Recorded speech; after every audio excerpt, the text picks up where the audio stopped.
सलाम ladies and gentleman and welcome to untangling curiosity podcast episode 6। तो आज का जो हमारा टॉपिक है वो बेसिकली स्टूडेंट्स जो पाकिस्तान से जाते हैं अब्रॉड और वहाँ पे रह के जो उनको प्रॉब्लम फेस करनी पड़ती हैं उसके बारे में, और क्या प्रोसेस होता है उसके बारे में। और जो हमारे साथ आज गेस्ट मौजूद हैं वो बेसिकली यूनिवर्सिटी ऑफ लंदन के ग्रेजुएट हैं और उनका नाम मुहिब उर रहमान है। तो चलिए उनसे बात करते हैं। अस्सलाम वालेकुम मुहिब, कैसे हैं आप? वालेकुम अस्सलाम। फ़र्स्ट ऑफ ऑल बहुत बहुत शुक्रिया आपका, आपने बुलाया मुझे। Thank you मुहिब। अच्छा मुहिब, सबसे पहले तो आप मुझे ये बताएं कि बाहर जाने से पहले ऐसी कौन से फैक्टर्स होते हैं जो आपको दिमाग में रखने पड़ते हैं, या कौन सी वो कहते हैं ना कि things to look out for, वो कौन सी चीज़ें हैं जो आपको बाहर जाने से पहले देखनी पड़ती हैं? हाँ, सो बाहर जाने से पहले there are plenty of things जो आपको अंडरटेक करनी पड़ती है, देखनी पड़ती है। उसमें से आप सबसे पहले तो किस यूनिवर्सिटी में आपने जाना है, ताकि मेजॉरिटी ऑफ द स्टूडेंट्स ये होते हैं कि इस बात पे उनको पता नहीं होता कि करना क्या है और कौन सा प्रोग्राम करना है, कौन सी नीच उनको जिसमें प्रैक्टिस करें। ताकि हमारे यहाँ जो एक कल्चर बना हुआ है, एक जो मसला बना हुआ है ये है कि बस बाहर निकलना है। भाई आप बाहर ज़रूर जाएं, बाहर बहुत अपॉर्चुनिटीज़ हैं और ज़रूर जाएं, बट आप अपनी एक नीच डिसाइड करें कि किस नीच में आपको प्रैक्टिस करनी, किस में आपको इंटरेस्ट है, आपको एक्साइटमेंट होती है कि यार ये प्रोग्राम एक फ्यूचर ग्लोबल मतलब आपका पैशन क्या है, आपको क्या परस्यू करना है आगे। बिल्कुल, क्या पैशन है आपका। तो उस हवाले से सबसे पहले तो आप वोट देखें आपको करना क्या। ताकि यहाँ पे बहुत सारे बैचलर्स के स्टूडेंट है अपना बैचलर्स कर रहे होते हैं, उनको पता ही नहीं क्या करना होता है। एट दी एंड फिर सेकंड थर्ड ईयर में ड्रॉप आउट होते हैं तो पता चलता है कि अच्छा यार ये मेरा इंटरेस्ट है। तो मुझे पता है मुश्किल होती है, ऐसे ज़्यादा शुरू में बंदे को नहीं पता होता, बट आप हमेशा देखा करेंगे क्या चीज़ आपको, किस चीज़ में आपका ज़्यादा इंटरेस्ट है, आप समझते हैं इसमें आप ज़्यादा वर्कआउट कर सकते हैं, ज़्यादा फोकस कर सकते हैं। और हाँ, तो बनिस्बत इसके है ना कि हमारी जो आवाम है वो यही सोचती है कि बस बाहर चले जाएं किसी भी तरीके से, भले कुछ भी पढ़ें, जो अपनी फील्ड से हट जाते हैं कुछ लोग तो, लेकिन ये है कि बस बाहर चले जाएं, एक बाहर का नाम आ जाएगा ना तो रिस्पेक्ट मिल जाएगी। नहीं, ऐसा कुछ नहीं है। आई थिंक मेरी जो एक्सपीरियंस रहा है अपने जितनी भी लॉ फर्म से मैंने अभी काम किया, उसमें ये है कि आप ठीक है, एक इंडिविजुअल एक्सपीरियंस अलग होता है कि आप ओवरऑल देख रहे होते हैं कौन सी नीश है जो आपको जिसमें घुसना है, बट एक आपको बाय द टाइम 2 से 3 साल में आपको एक पाथ चूज़ करना पड़ता है, एक फील्ड चूज़ करनी है जिसमें आपको एक्सेल करना है, जिसमें आपको अपनी उसमें प्रैक्टिस करना है। ये नहीं हो सकता आप बोले मैं आईपी भी करूँगा, मैं फैमिली लॉ भी करूँगा, मैं सिविल भी करूँगा, क्रिमिनल भी करूँगा। नहीं, आप किसी एक चीज़ के एक्सपर्टीज़ हो सकते हैं, एक्सपर्ट हो सकते हैं, आप सब चीज़ें एक साथ नहीं कर सकते। तो वो चीज़ आपको अपने दिमाग में ज़रूर रखनी है। और तब आप किसी भी यूनिवर्सिटी में अप्लाई करें तो आप पहले उसका कोर्स आउटलाइन पढ़ें, आप चीज़ें देखें, आप समझें कि यार ये चीज़ आपके लिए कितनी बेहतर है, आपको चीज़ें समझ में आ रही है, आप इसमें कितना एक्सेल कर सकते हैं, अंडरस्टैंडिंग कितनी है आपकी, सही, और फ्यूचर के लिए कितना बेहतर है। राइट। अच्छा, मूविंग ऑन, मुझे ये बताएं कि इसका प्रोसेस क्या होता है। जब आपने ये सारी चीज़ें फैक्टर्स आपने रिसर्च कर ली अपनी कि आपने आगे क्या परस्यू करना है, तो उसके बाद प्रोसेस क्या होता है? क्या आपको लॉयर के पास जाना ज़रूरी है, एजेंट के पास जाना ज़रूरी है, या आप घर बैठे भी अप्लाई कर सकते हैं और एडमिशन ले सकते हैं? हाँ, ये जहाँ तक बात है कि एजेंट के पास जाएँ, लॉयर के पास जाएँ, आप कोई इमिग्रेशन नहीं ले रहे या आप कोई एम्प्लॉयमेंट नहीं करने जा रही, सब एक सिंपल प्रोसेस है। सारी वेबसाइट्स में लिखा हुआ होता है, सब कुछ लिखा होता है। ऐसा नहीं है कि आप बोलें कि यार आप या तो कहीं ऐसे इलाके से आ रहे हैं जहाँ कोई मतलब पढ़ा लिखा इंसान नहीं है, जाहिल लोग रहते हैं। नहीं, ऐसा नहीं है। इलिटरेसी इतनी भी नहीं है हमारे मुल्क में, काफ़ी मतलब पढ़े लिखे लोग रहते हैं। तो तब आप बैचलर्स की में तो आप सिंपल टर्म्स और लैंग्वेज समझ सकते हैं। बिल्कुल सिंपल प्रोसेस। मैं तब अभी मैंने अपने मास्टर्स के लिए एक कंट्री में अप्लाई किया, तो मैंने ऐसा कुछ नहीं किया, मैं उनकी वेबसाइट पे गया, मैंने पहले तो कोर्स आउटलाइन पढ़ी, समझा कि क्या क्या है चीज़ें, मुझे ये कोर्स कितना बेनिफिट कर सकता है, मुझे अच्छा लगकर इसका फ्यूचर पर्सपेक्टिव क्या है। मैं सारी चीज़ों को पढ़ा, समझा और उसके कोर्सेज देखे, तब जाके मैंने ये डिसाइड किया कि मैं इसको अप्लाई करूँ। तो उसमें सिंपल सा प्रोसेस था। यूनिवर्सिटी ने सारी गाइडलाइन दी हुई थी कि आप एडमिशन पोर्टल है, आप उसमें जाएं, आप वो सारी इंस्ट्रक्शन, इनका फॉर्म्स होते हैं, आप तो बेसिक अपना पर्सनल डेटा भरते हैं, जो आपकी बेसिक इंफॉर्मेशन होती है, once you are done with that आप फिर अपना एक फील्ड जो होती है वो चूज करते हैं। डिफरेंट ऑप्शंस होते हैं, या बाद में आप वो डायरेक्ट ही उस कोर्स की इंफॉर्मेशन भरते हैं, और या तो फिर ऑप्शन होता है कि किस में भरना है। ठीक है, ये हो जाता है तो आप फिर किस फील्ड में आपको वो फिर आपको मिशन पर्सनल स्टेटमेंट्स की होती हैं और डॉक्यूमेंट्स होते हैं कि आपने क्या क्या किया है, और हर यूनिवर्सिटी की अपनी अपनी रिक्वायरमेंट्स होती हैं, और वो अगर आप उस क्राइटेरिया को फुलफिल कर रहे होते हैं तो आप ज़रूर उस जगह एडमिशन ले सकते हैं। वो कोई इतना हार्ड एंड फास्ट रूल नहीं है, और आप फिर वहाँ सारे डॉक्यूमेंट्स अपने जमा करते हैं। और पर्सनल स्टेटमेंट जहाँ तक बात है, पर्सनल स्टेटमेंट में आप ये नहीं लिखते कि भाई मैं यहाँ पढ़ा हूँ, यहाँ लिख के आया हूँ, यहाँ मैंने कुछ किया। मैंने सारी चीज़ें पर्सनल स्टेटमेंट में खुद ही लिखी है। ठीक है, और उसमें ये है कि उसमें आपको बेसिकली कनेक्ट करना पड़ता है कि एक एक्सपीरियंस, आपने कोई चीज़ एक्सपीरियंस किया और उस एक्सपीरियंस से आपने क्या चीज़ लर्न किया, और जिसकी वजह से आपको जिस प्रोग्राम में आप जा रहे हैं वो उससे आपका इंटरेस्ट बिल्ड हुआ है। अब बात वहाँ हो रही है डेटा इंजीनियरिंग की, आप बात कर रहे हैं कि मैं फुटबॉल का पैशन रखता हूँ, तो फिर वो उस जगह सेंस नहीं बनाता। आपको एक पॉइंट देना है कि अगर वो लीडरशिप की बात कर रहे हैं तो आपको फिर वो पैराग्राफ्स ऐसा फॉर्म करना है कि वो कैसे वो लीडरशिप स्किल बिल्ड हुई, और को कैसा। आपको ये लिखना कि हाँ मैंने यहाँ ये काम किया, यहाँ ये मतलब आपकी फील्ड से रिलेटेड होना चाहिए। आप ये नहीं लिख सकते मैं गली क्रिकेट में कैप्टन तो मैंने टीम मैनेज किया, ऐसा कुछ नहीं। मतलब जो भी आपका फील्ड से रिलेटिव हो, जो भी है रिलेटिव हो, और वो एक स्मूथ एक स्टोरी लाइन बता रहा हो आपको। आप कोई सी भी फील्ड करो उसमें आप अपनी एक स्टोरी लाइन बताएं, और फिर तब आप अपना वो कर लेते हैं, तब आप सबमिट कर देते हैं। वो सबका एक रिस्पेक्ट, एक वो टाइम फ्रेम होता है उसके अंदर, वो यूनिवर्सिटी जवाब देती है कि वो एडमिशन दे सकते हैं या नहीं दे सकते। ठीक है, अच्छा मुझे इससे थोड़ा सा पहले हम लोग देखते हैं, अगर तो कुछ बच्चे ओ लेवल्स और ए लेवल्स के होते हैं, कुछ बच्चे इंटर के होते हैं, तो ऐसा कुछ है कि ओ लेवल्स और ए लेवल्स वालों के लिए ज़्यादा आसान होता है बाहर निकलना, या इंटर वाले भी उतनी आसानी से बाहर जा सकते हैं पढ़ने के लिए? हाँ, ऐसा कुछ फ़र्क नहीं होता।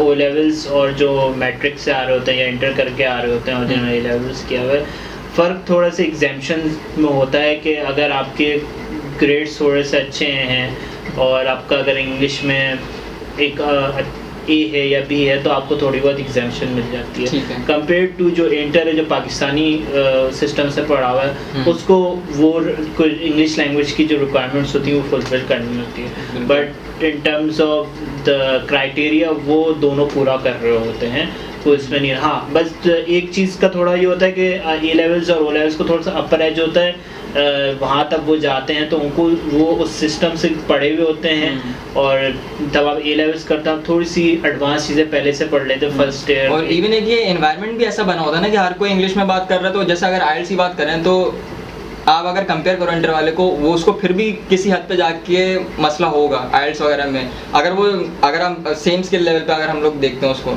लेकिन क्योंकि उनका एनवायरनमेंट ऐसा होता है ना, वो लेवल वाले को हर कोई इंग्लिश में बात कर रहा होता है। नहीं, मेरा जो एक्सपीरियंस रह चुका है उसमें ऐसा नहीं होता। ये इंसान की अपनी क्वालिटी होती है। इंसान अगर मैंने बहुत सारे लोग देखे हैं जो इतने बड़े उस इदारे से नहीं पढ़े, बट उनकी जो लैंग्वेज स्किल्स हैं और मुझसे ज़्यादा अच्छी होती हैं और बहुत ज़्यादा एक्सेल करते हैं वो, और एज अ पर्सन बहुत कॉम्पिटिटिव होते हैं,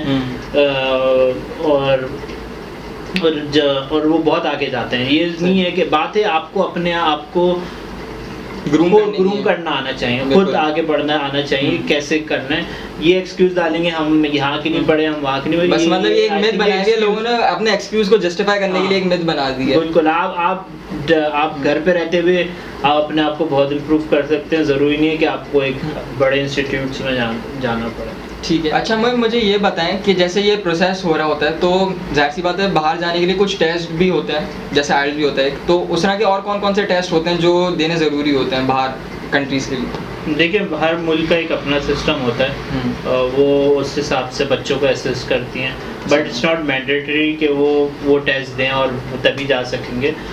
जैसे GMAT होता है, GRE होता है।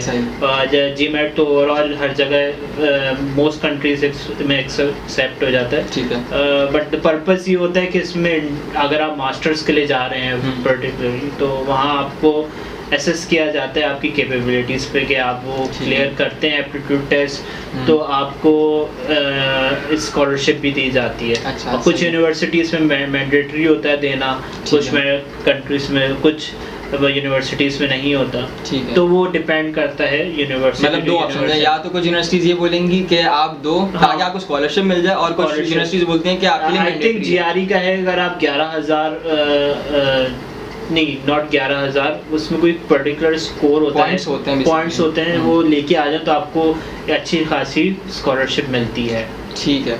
अच्छा, आपने प्रोसेस की बात भी बता दी कि आप खुद भी अप्लाई कर सकते हो। उसके बाद जब बंदा पहुंच जाता है, अच्छा पहुंचने से पहले मुझे ये बताएं कि माइंड में कितना जो है वो बैंक अकाउंट कितना होना चाहिए, क्योंकि ये भी एक बहुत कॉमन इशू है कि लोगों के पास पैसा नहीं होता, इतना अफोर्ड नहीं कर सकते। तो वो क्या माइंड में रखें जाते वक्त, यार इतना पैसा तो होना चाहिए बैंक अकाउंट में? सो बेसिकली होता ये है कि बैंक स्टेटमेंट जो है ना, उस वो डिपेंड करती है कि आप किस यूनिवर्सिटी में अप्लाई करें, उनकी क्या फीसेस हैं। फॉर एग्जांपल स्पेन में बहुत सारी यूनिवर्सिटीज़ हैं जिनकी फीसेस बहुत कम है, तो वो वेरी करता है उस हिसाब से कि बैंक स्टेटमेंट कितनी शो करनी है। इसका मतलब बिल्कुल भी ये नहीं है कि आप बिल्कुल कम बैंक स्टेटमेंट अपनी शो करें। यूके में जितनी फीस है उस हिसाब से आप अपनी शो करते हैं बैंक स्टेटमेंट। बट जो मेन चीज़ है ना, वो ये है कि ये नहीं होता कि आपने 1 करोड़ रुपए रखे हुए अपने बैंक अकाउंट में तो आपका वीज़ा लग जाएगा, नहीं है, ऐसा नहीं है। वो बेसिकली ट्रांजैक्शंस देखते हैं, आउटफ्लो और इनफ्लो देखते हैं, पैसा का कितना आ रहा है कितना जा रहा है। अगर वो ये होगा किसी के बैंक अकाउंट में 1 करोड़ रुपए हैं, बट वो 1 करोड़ रुपए एक ही वक्त में जा भी रहे हैं, या 50,000 रुपये उसमें से 40,000 जा भी रहे हैं, और वो अकाउंट नेगेटिव में भी जा रहा है, तो उसमें आपका रिजेक्शन के बहुत ज़्यादा चांसेस होते हैं। सिर्फ पैसा डाल देना ये नहीं होता कि आपका अकाउंट मतलब आपका वीज़ा लग जाएगा। पैसा का कितना इनफ्लो और आउटफ्लो है वो बहुत डिपेंड करता है। उसमें फीस, अकोमोडेशन कॉस्ट, हाँ आप थोड़ी बहुत अकोमोडेशन कॉस्ट लगा लें अपनी, ठीक है, बट ये नहीं कि पूरे साल की देंगे, ताकि जाहिर सी बात है हर किसी के पास इतनी वेल्थ नहीं होती कि वो इतना पैसा शो करे। बहुत लोग वहाँ पे और जॉब्स करके भी वो करते हैं, तो अकोमोडेशन की आप 1-2 महीने की दिखा सकते हैं उसमें पैसे, और उस हिसाब से, ताकि वो जो आपका बंदा जो भी आपको अप्रूव करेगा तो वो यही देखेगा कि आप वहाँ पे अपने एक्सपेंसेस भी बेयर कर सकते हो नहीं कर सकते। तो मतलब ये नहीं है कि सिर्फ आप ये माइंड में बना के जाओ कि बैंक स्टेटमेंट सिर्फ इतना ही शो करें कि हमारा कोर्स कवर हो जाए, उतनी फीस, उतना नहीं, उससे ज़्यादा ही होना चाहिए। वही है के बाद के मेरी भी पास में बहुत सारे एक्सपीरियंस हैं कि अकाउंट में इतने पैसे नहीं थे लोगों के, बट उनके फिर भी वीज़ा लगे हैं, चाहे वो विजिट वीज़ा हो या कोई डिफरेंट कैटेगरी का वीज़ा हो। तो ये वो बात है आपकी लक के ऊपर है। ठीक है, अकाउंट बेसिकली वो देखते हैं कि पैसा ट्रांजैक्शंस देखते हैं कितना आ रहा है जा रहा है। सही। अच्छा मोहिब, जैसा भी आपने अकोमोडेशन की बात की, तो ये बताएं कि आपका प्रोसेस हो गया, आप यहाँ से चले भी गए, आप वहाँ इनरोल हो गए। अब आती है बात, कुछ लोग बहुत लकी होते हैं जिनके भाई रिश्तेदारी वहीं रह रहे होते हैं बाहर, तो वो थोड़ी सी अकोमोडेशन में आपको सपोर्ट कर देते हैं। अब उसके कॉन्ट्ररी अगर बात करें तो ये बताएं कि जिनका कोई भी जान पहचान वाला है नहीं है, अगर लेट सपोज मैं जाता हूँ, मेरा कोई जानने वाला है नहीं है, मैं जाता हूँ बाहर, तो मुझे अकोमोडेशन में क्या मसले आएंगे, मैं एक्सपेंसेस कैसे बेयर करूँगा, और वहाँ पे रह के जो मुझे प्रॉब्लम फेस करनी पड़ेंगी उसके बारे में थोड़ा सा ब्रीफ करें ना। देखें, अगर आप फर्स्ट टाइम जा रहे हैं किसी मुल्क में तो आपको जाहिर सी बात है थोड़ी सी परेशानी होती है, बिल्कुल, कि कैसे चीज़ें किए करेंगे, वहाँ पे जॉब कैसे मिलेगी, अकोमोडेशन कैसे ढूंढेंगे, सारा सिलसिला। बट जाहिर सी बात है हर मुल्क में कोई सी भी मुल्क जा रहे हैं वहाँ एक पाकिस्तानी कम्युनिटी होती है, सब लोग होते हैं, तो उस हिसाब से एक स्टूडेंट को बहुत हेल्प आउट करते हैं। जहाँ तक बात है अकोमोडेशन की, अकोमोडेशन जो है ना हर मुल्क की अपनी होती है। किसी कुछ यूके काफ़ी ज़्यादा एक्सपेंसिव है, बट अगर से आप बार्सिलोना की कंपेयर करें वो काफ़ी सस्ती है आपको। बट वहाँ पे आप स्टूडेंट अकोमोडेशन भी ले सकते हैं। अगर स्टूडेंट अकोमोडेशन नहीं ले सकते, बाज़ लोग शेयरिंग पे रह रहे होते हैं, मैं ये ओवरऑल बात कर रहा हूँ, बाज़ लोग शेयरिंग पे रह रहे होते हैं 2-3 बंदे रूम्स के, बाज़ लोग होते हैं कि फ्लैट एक ही रूम में 3 शेयरिंग पे होते हैं, बाज़ होते हैं वो आपको बहुत कम कॉस्ट पे पड़ता है, और बाज़ होते हैं कि एक फ्लैट बुक कर लेते हैं और 4-4 बंदे, सेपरेट रूम्स होते हैं सबके, बट किचन और लाउंज जो होता है वो मतलब शेयर्ड होता है। वैसे रूम्स अलग होते हैं, उस पर भी लोग रह रहे होते हैं, तो उसमें भी कॉस्ट कट हो जाती है। ठीक है, तो डिफरेंट तरीके हैं डिफरेंट रेंट पे लोग बहुत सारी आपको सहूलियात मिल जाती हैं लोगों की तरफ से। बाकी जहाँ तक बात है जॉब्स की, वहाँ पे और जॉब्स जो हैं और जॉब्स लोग करते हैं बहुत सारा, उस बेसिस पे आप अपने एक्सपेंसेस निकाल सकते हैं। और ताकि बाहर के मुल्क में और जॉब्स को ज़्यादा पे किया जाता है। फॉर एग्जांपल यूके में सिक्योरिटी की अगर आप नौकरी करें, ज़्यादातर एशियन ही करते हैं, तो वो 2000 से 3000 पाउंड तक कमा लेते हैं। तो उस पर वो अपनी अकोमोडेशन कॉस्ट भी निकाल सकते हैं और अगर चाहे तो, बट उसमें वो आपको थोड़े से लॉन्गर आवर्स काम करते हैं, बट उसमें चीज़ें आपको थोड़ा सा एक, अगर आपसे ये बेनिफिट लेना तो आपको मॉनेटरी टर्म्स में फ़ायदा दे देते हैं कि आप जो है उधर कंपनसेट हो जाते हैं। बाहर के स्टूडेंट को फैसिलिटेट किया जाता है, बट स्पेन में बारसा में ऐसा नहीं है, बार्सिलोना में ताकि मेरा क्योंकि वहाँ जाना हो रहा है, वहाँ पे ऐसा इतना कुछ, क्योंकि इलीगल इमिग्रेंट्स इतने आ गए हैं बाहर के मुल्कों में। वहाँ की ये भी पॉलिसी है कि अगर कोई आ जाता है इलीगली तो उसको निकालते नहीं है, उसको उससे बस थंब लेके उसको वहीं छोड़ देते हैं। तो उसकी वजह से काफ़ी रिस्ट्रिक्शंस लगा दी गई हैं स्टूडेंट्स के ऊपर। बट अगर आप बात करें डिफरेंट यूके, ऑस्ट्रेलिया, कनाडा और यूएस, वहाँ पे आपको काफ़ी और जॉब्स के लिए चांसेस मिलेंगे। बट अब तो ऐसा डिजिटल ज़माना है, अगर आपके पास स्किल है या कोई स्किल है तो आप ऑनलाइन फ्रीलांसिंग करके अच्छा कमा सकते हैं। सही। अच्छा, और ये फिर इतना तो इनफ होता ही है कि आप अपने पढ़ाई के एक्सपेंसेस भी बेयर कर लो और आप अपनी अकोमोडेशन वगैरह भी देख लो, ट्रैवलिंग एक्सपेंस सब कुछ, मतलब इससे और जॉब से आपका कवर हो सकता है। हाँ, मैं उसका तो नहीं बोल सकता आपको कि जो फीस है आप वो आधी थोड़ी बहुत कवर कर सकते हैं, बट डिपेंडिंग कि आप क्या कर रहे हैं। अगर आप डबल शिफ्ट लगा रहे हैं, अगर आप अपना फीस भी कवर करें, ताकि बहुत सारी यूनिवर्सिटीज़ होती हैं वो इंस्टॉलमेंट्स पे कर देती हैं आपको, तो उस बेसिस पे अगर आप ऑनलाइन काम भी कर रहे हैं और शिफ्ट भी लगा रहे हैं तो हो सकता है। बहुत सारे लोगों मेरे एक्सपीरियंस में किया है, बट बात लोग ये करते हैं कि फ़ीस यहाँ पे कर देते हैं और अकोमोडेशन एक्सपेंसेस वहाँ और जॉब्स करके निकालते हैं अपना। तो बहुत सारे तरीके हो सकता है, ये नहीं है कि आप बिल्कुल ही यहाँ बैठ के बोलेंगे नहीं बहुत महंगा नहीं कर सकते। मैंने अपनी, तब मैं वहाँ था यूके में, तो मैंने बहुत सारे इंडियन लोगों से मेरी बातचीत हुई है, तो वो ये इतने मतलब उनके हालात इतने अच्छे नहीं होते थे, बट वो फिर भी लोन्स लेके अपनी कंट्री, हर कंट्री का अपना होता है, वो उनकी कंट्री लोन देती थी, बच्चे वहाँ जाके पढ़ते थे और अपना घर का खर्चा भी निकालते थे, रेंट भी देते थे और यूनिवर्सिटी जो लोन है उससे भी उतारते थे। सही। तो बात होती है आपकी विल पे, अगर आप करना चाहें तो कुछ कर सकते हैं। ठीक है। अच्छा मुझे ये बताएं, जैसे अभी आपने लोन वगैरह की बात की, तो यहाँ का जो पाकिस्तानी बॉन्ड बच्चा अगर जाता है बाहर पढ़ने के लिए तो उसकी फैसिलिटीज़ ऐसे ज़्यादा अलग होती हैं, और जो वहाँ के बॉन्ड हैं, तो मैं सिर्फ ये कंपैरिजन करना चाह रहा हूँ कि मैंने एक जगह सर्च किया था तो मुझे न्यूज़ देखी थी मैंने कि जो वहाँ के बॉन्ड होते हैं उनको जब अगर स्टूडेंट लोन की ज़रूरत होती है तो उनको लोन मिल जाता है, और उनके बाद ऐसा होता है उनके पास कि ना बैंक उनको लोन दे देता है, और उसके बाद ऐसा होता है कि बोलते हैं जब तक आपकी एक स्पेसिफिक बार तक, एक स्टैंडर्ड तक आपकी जॉब नहीं लगती ना, तो आप उनको तब तक रीपे नहीं करोगे। वो आप फ्री ऑफ कॉस्ट आप पढ़ रहे हो उनका, मतलब उन्होंने लोन दे दिया आपको, लेकिन आप रीपे तब करोगे जब आपकी एक स्पेसिफिक अमाउंट तक जो है ना आपकी जॉब लग जाती है। उससे पहले आप अगर उस बार से नीचे हो तो आप रीपे नहीं करोगे उनको। नहीं, वहाँ के जो बॉन्ड होते हैं, चाहे वो किसी भी कंट्री को, उनको बहुत ज़्यादा जो गवर्नमेंट वो फैसिलिटेट करती है, ताकि वो जो वहाँ के जो बच्चे होते हैं ना, वो उनके लिए एक एसेट होते हैं। बिल्कुल,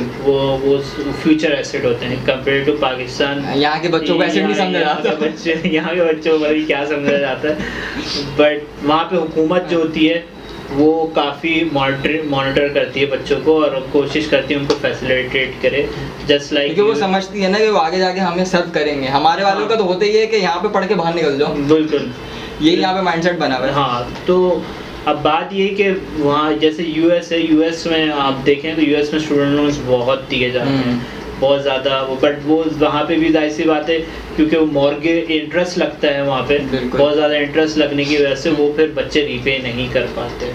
तो हर मुल्क के अपने इश्यूज हैं, बट हाँ कंपेयर टू फैसिलिटेट करना तो बहुत सारी कंट्रीज जो हैं अपने वहाँ के जो बॉन्ड हैं उनको बहुत ज़्यादा फैसिलिटेट करते हैं। सही। अच्छा मुझे अब थोड़ा सा कंक्लूड करना है, तो एक मेरा लास्ट सवाल एक तो आपसे ये है कि ये बताएं कि जो पाकिस्तानी स्टूडेंट्स जाते हैं वहाँ पे, तो उनको रेसिज्म फेस करना पड़ता है, ये क्या है, इसके बारे में थोड़ा सा क्लियर करें।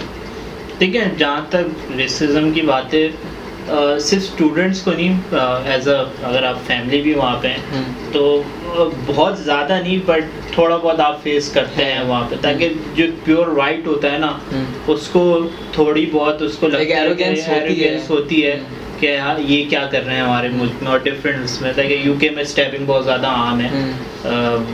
और एक हिस्ट्री भी एक ऐसी है ना हमारी के उनका भी एक माइंडसेट बना हुआ है कि we used to rule them. बिल्कुल एक माइंडसेट बना हुआ है, तो उस तरह से भी ये डील करते हैं। बट अब कंट्री, अब जाहिर सी बात है मॉडर्न डेज आ रहे हैं, चीज़ें डाइवर्सिफाई हो रही हैं, कल्चर, अब जाहिर सी बात है अब प्योर ये नहीं होता कि ब्रिटिश ही एक जगह रह रहे हैं, वहाँ पे बहुत सारे लोग आपको मिलेंगे, चाहे वो ब्लैक हों, चाहे वो किसी भी कम्युनिटी से ब्लॉक करेंगे। मतलब आप ये कह सकते हो कि अभी भी रेसिज्म एग्जिस्ट करता है, लेकिन कंपेयर टू प्रीवियस टाइम्स तो उससे तो कम ही है। हाँ, कम लेकिन स्टिल एग्जिस्ट करता है, तो उतनी प्रॉब्लम नहीं जितनी पहले लोगों को होती पहले। एग्जैक्टली ठीक है। अच्छा, मैं बस अब ये कोई भी आप मैसेज जो देना चाहें, जो स्टूडेंट्स आपको देख रहे हैं जो बाहर जाना चाह रहे हैं, उनके लिए क्या मैसेज देना चाहेंगे आप? हाँ, लास्ट में इसमें ये मैसेज देना चाहूँगा बच्चों को के और लोगों को कि कभी भी अगर जाहिर सी बात है, ज़रूरी नहीं है कि आपके बैंक अकाउंट में अगर करोड़ों रुपए हों तो आप तभी जा सकते हैं बाहर, ऐसी बात नहीं है। बहुत सारे रास्ते हैं कि आप अपने पढ़ने जा सकते, ताकि मैंने देखा अपनी लाइफ में कि लोग एक्सक्यूज़ेस बनाते कि नहीं यार हमारे हालात सही नहीं है, और नहीं मैं हालात सही नहीं है कि हम नहीं जा सकते, हमारे पास इतना बैंक अकाउंट में बैलेंस नहीं है। बट मैं समझता हूँ अगर आपके पास विल है तो रास्ते खुद ब खुद निकलते हैं। अल्लाह पे भरोसा करें और रास्ते खुद ब खुद बनेंगे। और बस एक इट्स जस्ट लाइक आपके अंदर पैशन होना चाहिए उस चीज़ को करने के लिए।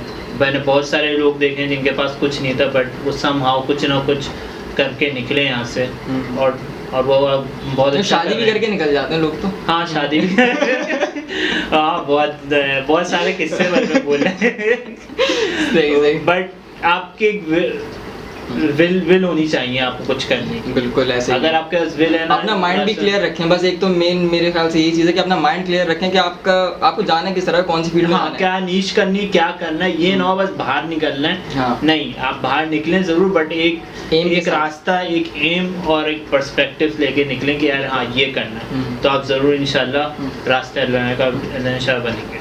चलें, thank you so much for your time Mohib, और इंशाल्लाह फिर मिलेंगे। और उम्मीद करता हूँ कि जो यंगस्टर्स आपको देख रहे हैं उन्होंने कुछ ना कुछ सीखा ही होगा आपसे, तो इंशाल्लाह फिर मिलते हैं। अल्लाह हाफ़िज़। So guys, that was it from this podcast, और उम्मीद करता हूँ आप लोगों को बहुत कुछ सीखने को मिला होगा।